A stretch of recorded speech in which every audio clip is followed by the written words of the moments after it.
En mars 2016, des journalistes ont demandé à Donald Trump avec quel expert il travaillait. « Je suis mon propre conseiller, j'ai un très bon instinct pour ce genre de choses », a-t-il déclaré. Il a plus tard expliqué qu'il ne comptait pas sur les experts et qu'ils ne servaient à rien. Maintenant que le monde a été confronté à une pandémie mondiale, cela semble plutôt évident qu'on a besoin d'écouter les experts.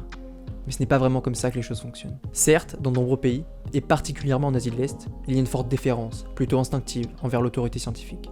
Mais il y a aussi des pays où les gens remettent en question les recommandations des professionnels de la santé, et parfois même refusent de s'y conformer. Au Brésil, par exemple, le président Bolsonaro prenait le virus comme un rhume, et contredisait les experts médicaux sur comment ralentir le virus. Malgré les recommandations du gouvernement, il refusait de porter un masque, amenant un juge brésilien à lui ordonner d'en porter un. Il a alors fini par être victime de sa propre attitude insouciante.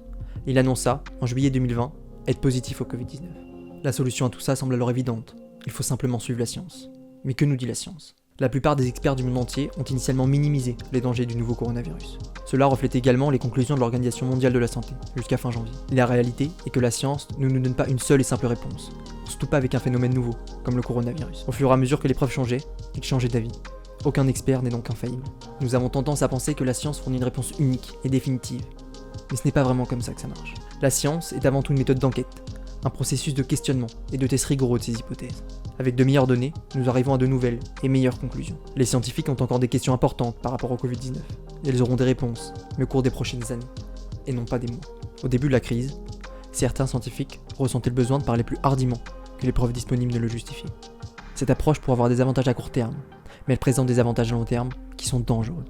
Si les précisions s'avèrent erronées, ou si de nouvelles données changent la donne, cela mine l'intégrité des experts et de la science, de manière plus générale. Au départ, les autorités ont activement découragé l'utilisation de masques, affirmant à la fois qu'ils étaient inefficaces pour protéger les gens ordinaires, et qu'ils devaient être réservés au personnel de santé, tels que les médecins ou les infirmières.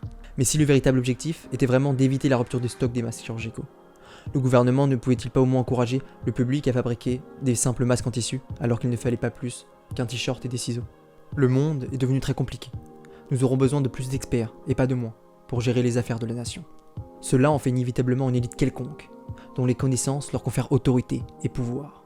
Mais les experts et les élites devraient redoubler d'efforts pour réfléchir à la manière de se connecter avec les gens, et mettre leurs besoins au premier plan. Le plus grand échec moral est la conviction que votre succès, votre position la plus élevée dans la société, vous rend supérieur dans un sens fondamental. Après tout, dans les démocraties, les souhaits du peuple sont la source ultime d'autorité. Alors, soyons clairs. Alors que nous avançons dans cette pandémie et dans les crises futures, les gens doivent écouter les experts, mais les experts doivent également écouter les gens.